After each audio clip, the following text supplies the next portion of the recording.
புன்னகை மன்னனில் ஃபஸ்ட்டு ரகு மாஸ்டருக்கு அசிஸ்டண்ட்டாக வந்து ஒரு நாள் ரகு மாஸ்டர் வரலையா, அதனால வந்தவங்க டான்ஸ் மாஸ்டரா.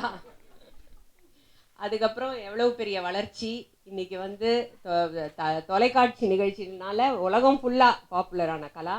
உங்களுக்கு என்ன கேள்வினா, பெண் டெக்னீஷியனாக அவர்கிட்ட பணிபுரிஞ்ச அனுபவம், பெண்ணுங்கிறதுனால ஏதாவது கன்செஷன்ஸ் கொடுத்தாரா, ஏதாவது லீவ் அப்படி கொடுத்தாரா, என்ன எப்படி இருந்தது? இன்னொரு சாய்ஸுக்கு ஒரு கொஸ்டின், நடனம் அமைக்க சவாலாக இருந்த பாடல் இது அவரோட படத்தில். கண்டிப்பாக 2 கொஸ்டினும் ரொம்ப நல்ல கொஸ்டின். எல்லாருக்கும் வணக்கம். ரொம்ப சந்தோஷமாக இருக்குது. என்னுடைய குருநாதர் பாலச்சந்தர் சாரை பற்றி பேசுகிறதுக்கு எனக்கு தகுதி கிடையாது. ஆனால் அவர் பேசுகிறதுக்கு எனக்கு இந்த வளர்ச்சி கொடுத்த என்ன குருநாதர் ரகு மாஸ்டருக்கு நான் தேங்க்ஸ் சொல்லிக்கிறேன். டான்ஸுக்கு ரகு மாஸ்டரும், சினிமாவுக்கும் என்னோட கேபி சார் தான். கேபி சாரை வந்து நான் வந்து என்னோடய தந்தையாக தான் நான் பார்த்துருக்கேன். புன்னகை மன்னனில் ஒரு கிளாசிக்கல் சாங் பார்த்துருப்பீங்க, ரேவதி சாங். அதில் வந்து பாலச்சந்தர் ரகு மாஸ்டருக்கு வந்து வேறு ஷூட்டிங் இருந்தது.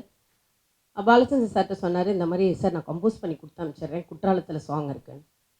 ஐயோ ரகு, சின்ன பொண்ணெல்லாம் போய் அனுப்பிச்சி விட்ருவிய, ஸ்கூல் போடுற பொண்ணு, அதெல்லாம் என்ன பண்ணணும்? இல்லை கம்போஸ் பண்ணி காமிக்கிறேன். அப்போ எனக்கு நான் வந்து ரொம்ப துருன்னு இருப்பார், என்னை ரொம்ப அட்மையர் பண்ணுவார் கேபி சார். அது கூப்பிட்டு அது ஓடுது பாருங்க அப்படின்னு சொல்லுவார். அப்படி இருக்கும்போதும் சாயங்காலம் 4 o'clock வெங்கடேஸ்வரா கல்யாண மண்டபத்துக்கு வந்தார். நான் ஸ்டாப் 6 minutes நான் ஸ்டாப். நான் ஆடி காமிச்சு அப்படியே கீழே விழுந்துட்டேன். ஏன்னா அந்த லாஸ்ட் ரவுண்ட் சுற்றிக்கிட்டே இருப்பா ரேவதி, நீங்கள் பார்த்துருப்பீங்க விடிகால வரைக்கும். ஆனால் ஆன் ஸ்டேஜில் நான் அதுக்கு நான் ஸ்டாப்பாக 25 ரவுண்ட் சுற்றி நான் கீழே விழுந்தேன். அப்படியே எந்திரிச்சு என்னை கட்டுப்பிடிச்சேன். ரகு நீ வேணாடா, எனக்கு இந்த பொண்ணு போதும் அப்படி சொன்னார். ஸோ குற்றாலத்தில் ஷூட்டிங் பண்ணும் போதும் அவரை என்னையை டெஸ்ட் பண்ணுறாரு. க்ளோஸ்அப் ஷாட் வச்சுட்டு எக்ஸ்பிரஷன் காமி அப்படின்னு டக்குன்னு போய் எக்ஸ்பிரஷன் பண்ணுவா, ரேவதி பண்ணுவாங்க. இது பார்த்தா அது இன்னொன்று பண்ணேன். ஸோ என்னையே டெஸ்ட் பண்ணார், அதாவது இவளுக்கு என்ன டேலண்ட் இருக்குன்னு. ஸோ அந்த புன்னகை மன்னனில் அவர் என்னை டெஸ்ட் பண்ணார், புது அர்த்தங்களை என்னை மாஸ்டர் ஆக்கினார். பியூட்டிஃபுல். எனக்கு லைஃப்பில் மறக்கவே முடியாது. ஏன்னா அவர்கிட்ட நான் கற்றுக்கிட்ட விஷயம் டிசிப்ளின், பஞ்சுவாலிட்டி. கண்டிப்பாக 9 o'clock கால் ஷீட்னால் நாங்களாம் 8:30 போய் உட்காந்துருவோம், ஒரு சவால் மாதிரி. அதே மாதிரி அந்த டிசிப்ளின் அந்த ஷூட்டிங்கில் இருக்கும் பாருங்கள். இப்போல்லாம் கிடையாது சார். எந்த ஷூட்டிங்கில் பார்த்தா எதுவுமே கிடையாது, எல்லோரும் போய் கேரவேனில் உட்காடுறாங்க, எல்லோரும் இதுக்கு. பாலச்சந்தர் சார் இப்போ லாஸ்ட்டு வரைக்கும் சீரியலுடைய சாங் எடுத்தவன் நான். ஸோ லாஸ்ட்டு வரைக்கும் அவர் கூட இருந்தேன். ஃபோன் பண்ணாருன்னா இப்போ இருக்கிற டைரக்டர்ஸ்லாம் அவங்க ஃபோன் பண்ண மாட்டாங்க, அவங்க அசிஸ்டன்ட் தான் ஃபோன் பண்ணுவாங்க. நீங்கள் இல்லை சார். பாலச்சந்தர் சார் திடீர்னு அவரே ஃபோன் பண்ணி கலைஞர்க வந்துரு வீட்டுக்கு அப்படின்னு சொல்லுவார். அது மாதிரி லைஃப்பில் மறக்க முடியாது அழகன். அவர் நான் ஹைதராபாத், ஆனால் அவருடைய ஷூட்டிங் மட்டும்தான் நான் எந்த ஷூட்டிங்காக இருந்தாலும் கேன்சல் பண்ணிட்டு போயிடுவேன். எந்த ஷூட்டிங் எவ்வளோ பெரிய ஆர்டிஸ்டாக இருந்தாலும் பாலச்சந்தர் சார் ஷூட்டிங்னா நான் ஹைதராபாத்தில் இருக்கேன். எங்கே இருக்கேன்? ஹைதராபாத்தில் இருக்கேன் சார். நைட்டு வந்து மீட் பண்ணோம், நாளைக்கு சாங் இருக்குது. பொய் சொல்லிவிட்டு அங்கே போய் பல பொய்கள் சொல்லி இறங்கி வந்துட்டேன். சென்னை காலையில் ஷூட்டிங். பானுப்பிரியா மேடம் வந்து ஒரு சீன் நடிச்சிருப்பாங்க, டான்ஸ் ஆடிக்கிட்டே லாஸ்ட்டில் டேமிட் ஐ லவ் யூன்னு சொல்லுவாள். வந்தார், அது உன்னால் தான் முடியும், இதுதான் வசனம் வச்சுக்கோ, நீ இதை ஃபுல்லாக ரிஹர்சல் பண்ணிக்கோ, நீயே ஜதியை ஃபிக்ஸ் பண்ணிக்கோ, லன்ச் கொடுக்குறேன் 3 மணிக்குள்ளே பானுப்பிரியாவுக்கு நீ ரிஹர்சல் கொடுத்துரு, ஒரே டேக், வசனம் சொன்ன மாதிரி ஒரே டேக்கில் எடுக்கணும். ரொம்ப கஷ்டமான விஷயம். நீங்கள் யோசிச்சு பாருங்கள், டைலாக் வேறு, அதில் நம்ம ஜதி சேர்க்கணும், அதில் இன்பிட்வீனில் சலங்கை என் உயிர் சொல்லும்போது நடுவில் அந்த சலங்கை சவுண்ட் கேட்டுட்டு அந்த உயிர் டைலாக் சொல்லணும். 2 o'clock மேலே நானும் வசந்த் எல்லாம் ரிஹர்சல்ஸ்லாம் கொடுத்தோம். பானு பிரியா ரொம்ப கோஆப்ரேட் பண்ணாங்க. வந்து உட்காந்தார், ஒரே ஷாட் ஓகே ஆச்சு. உடனே என்னை இப்படி கட்டி பிடிச்சார். அதே மாதிரி கோழி கூவும் நேரமாச்சு வந்து அவர் சொன்னார், இது கதை, நீ ரிஹர்சல் பண்ணிட்டு தான் அதை பார்த்து தான் நான் ஷார்ட் வைக்கணும். அப்புறம் நடராஜன் சார் இருந்தார் ஆஃபீஸில். சரி சார் சொல்லிட்டு 1/2 மணி நேரத்தில் நான் கடகடன் ஷூட்டிங் முடிச்சுட்டு கம்போஸ் பண்ணிட்டேன் என்னோடய அசிஸ்டண்ட்டை. ஐயோ கேபி சார் ரிஹர்சலே பார்க்க மாட்டார், பார்க்குறாரு, நீ கரெக்டாக பண்ணிவிட்டு உங்களுக்கு ஐஸ்கிரீம் வாங்கி தரேன்.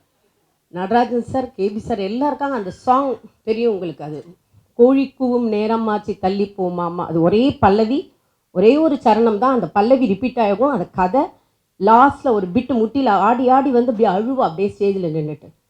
ரிஹர்சல் பார்த்து இவங்க 2 பேருமே கை தட்டினாங்க, நடராஜன் சாரும் கேபி சார். அதுதான் எனக்கு வந்து கிடைச்ச நேஷ்னல் அவார்ட். அவார்ட்.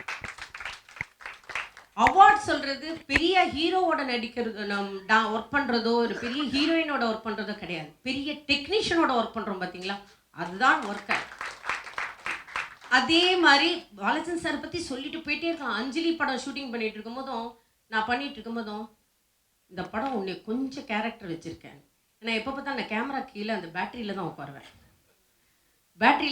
கரெக்டாக அது மீனாட்சி சேஷாத்திரியும் அதுலேயும் ஒரு கரெக்டாக உட்காந்துருவாங்க. ஸோ இன் அண்ட் அவுட் என்னை ஃபாலோ பண்ணியிருக்கார். Is a great man. ஆனால் நம்ம நினைப்போம் வாழ்க்கையில் வந்து 2-3 பேருக்கு வந்து மரணமே இருக்காது. அதில் நான் நினச்சது ரகு மாஸ்டர், கண்டிப்பாக என்னோட கேபி சார். அவர் மரணம் வந்து பயங்கரமாக என்னை வந்து வாழ்க்கையில் ஒவ்வொரு ஸ்டெப்பு என்னை இறக்க வச்சிருச்சு. ஆனால் is a great man. Cinema சொன்னாலே கேபி சாரோடைய முகம்தான் வரும் தவிர வேறு எந்த முகமும் வராது என்னை பொறுத்த வரைக்கும்.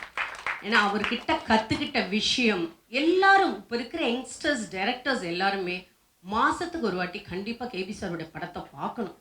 அவரோட டைரக்ஷன் ஏற்றுக்க முடியாத ஒரு கிளைமேக்ஸை கூட ஏற்றுப்பார். அதுமாதிரி சாங்ஸ் ரசிப்பார். நம்மளாம் ஆடுறதை பார்த்து அப்படியே ரசிப்பார். அது கோழிக்கும் நேரமாச்சு அதில் டான்ஸ் நான் ஆடினோடனே நீ பண்ணுற மாதிரியே தான் பானு பண்ணணும் சார். பானு பிரியா பெரிய டான்ஸ் நீ பண்ணுற மாதிரி சொல்லிட்டு அந்த ஷாட் மட்டும் 12 டேக் ஆச்சு. ஸோ கேவி சாரை பற்றி சொல்லிட்டு போயிட்டே இருக்கலாம். இந்த உள்ள கால் வைக்கும் போதே ஒரு வைப்ரேஷன், பாசிட்டிவ் வைப்ரேஷன். ஏன்னா அவர் ஒரு பாசிட்டிவ் வைப்ரேஷன். சொல்லுவாங்க நீங்கள் நல்லா அழகாக பேசுகிறீங்க. எல்லாம் கற்றுக்கிட்டது கேவி சார்கிட்ட தான். யாரையுமே டிஸ்கரேஜ் பண்ண மாட்டார், எல்லாரையுமே பாராட்டுவார். எங்கே போனாலும் எல்லாரையும் ஷோல்டர் போட்டு பாராட்டுவார். நீ நல்லா வருவேன், நீ நல்லா வருவேன். அந்த நல்லா வருவேன் நீங்கள் ஒரு 10 பேர்கிட்ட சொல்லும் போதும் கண்டிப்பாக அது 10ல் 9 பழிக்கும், 1 பழிக்காட்டி போடும். ஸோ அவர்கிட்ட கற்றுக்கிட்டது இஸ் அ கிரேட் மேன். இப்போ இருக்கிற டான்ஸ் மாஸ்டர்ஸ் எப்படி இருக்காங்களோ தெரியல. ஐ மீ லக்கியஸ்ட் பர்சன். இந்த மாதிரி ஒரு டைரக்டர்கிட்ட நான் எத்தனையோ படங்கள் இப்போ வரைக்கும் சீரியல் வரைக்கும் ஒர்க் பண்ணியிருக்கேன்னா என் ஃபேமிலியில் கண்டிப்பாக நான் ரகு மாஸ்டர் மிஸ் பண்ணுறேன். ஏன்னா ரகு மாஸ்டரும் கமலும் சேர்ந்து டான்ஸ் டைரக்ட் பண்ணது அவர்கள் படம். 2 பேரையும் அவர் சான்ஸ் கொடுத்தாரு. So thank you. இந்த டைமில் ரகு மாஸ்டர் சார்பிலையும் அவருக்கு வந்து நான் இது பண்ணுறேன்.